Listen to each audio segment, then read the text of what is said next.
हिरण पूरे दिन घास खाने में लगा रहता है, घास को प्रोटीन में बदलने में ही लगा रहता है। दूसरी तरफ मांसाहारी लकड़बग्घे को जब तक भूख नहीं लगती बस आराम से पड़ा रहता है, क्योंकि उसे पता है कि उनके लिए प्रोटीन का इंतजाम करने के लिए हिरण जो लगा हुआ है। जब तक हिरण है जंगल में खूंखार जानवर चैन से सोते हैं, पर हिरण जब कम होने लगते हैं तो ये भूखे खूंखार पशु नए जंगलों की तलाश करते हैं। हमारे पूर्वजों ने भी बड़ी मेहनत से सोना, चांदी, रत्न, ज्ञान, विज्ञान इकट्ठा किया था। क्या हुआ? बाहर से कुछ लकड़बग्घे आए और सब कुछ सफा चट कर गए। आज हम ऐतिहासिक पर्यटन के नाम पर उसी विध्वंस के अवशेष देखने जाते हैं। अफगानिस्तान लिया, पाकिस्तान लिया, बांग्लादेश लिया, कश्मीर लिया, केरल और बंगाल भी लगभग जा ही चुके हैं। भारत के लगभग सभी क्षेत्रों में लकड़बग्घा बहुल क्षेत्र बसते गए। उनकी नस्ल के शिकारी परजीवी गुणों का विकास भी जारी रहा। अब पाकिस्तान और बांग्लादेश में संकट है, क्योंकि वहां हिरण लुप्तप्राय हैं। अब उन्हें नए जंगलों की तलाश है। उन्हें पता है कि पड़ोस में ही एक हरा भरा जंगल है। वहां पर पहले से ही भारी संख्या में लकड़बग्घे रहते हैं, लेकिन अभी छिटपुट शिकार से ही पेट भरने को मजबूर है। जंगल के कानून में संख्या बल सबसे आवश्यक है।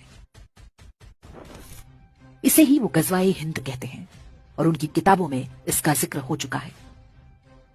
हर शांतिप्रिय लकड़बग्घे के मन में वो ऐसे बैठा हुआ है जैसे हिरणों के मन में संविधान और राष्ट्रगान। हिरणों को अनुमान नहीं कि आखिरी युद्ध बहुत कठिन होगा, क्योंकि ये अंदर से शुरू होगा फिर बाहर से। जितनी तेजी से पाकिस्तान और बांग्लादेश से हिरण कम हो रहे हैं, ये युद्ध उतना ही निकट आता जा रहा है। ये युद्ध अचानक नहीं होगा। वास्तव में हम पहले से ही इसके बीच में हैं। विश्वास ना हो तो हैदराबाद, केरल, पश्चिम बंगाल, यूपी, हरियाणा, राजस्थान, दिल्ली आदि के लकड़बग्घा बहुल क्षेत्रों में घूम आइए। हिरणों ने वहां से घर और संपत्ति बेचकर कहीं और बसेरा बना लिया है। लेकिन वे जिन स्थानों को सुरक्षित समझ रहे हैं, वो भी वास्तव में सुरक्षित नहीं है। सिर उठाकर देखें तो उनके ही आसपास कोई लकड़बग्घा फलों और नारियल पानी का ठेला लगाए खड़ा है।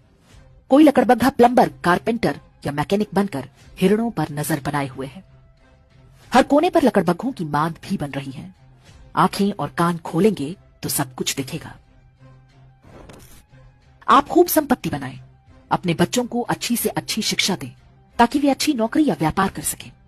लेकिन ध्यान रखना होगा कि आप भी हिरण तो नहीं बनते जा रहे।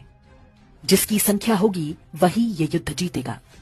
महंगाई करो ना रोकर, यदि आप 1 या 2 बच्चे तक सिमट गए तो निश्चित मानिए कि जिस घास को आप प्रोटीन बना रहे हैं वो किसी न किसी लकड़बग्घे के काम आए।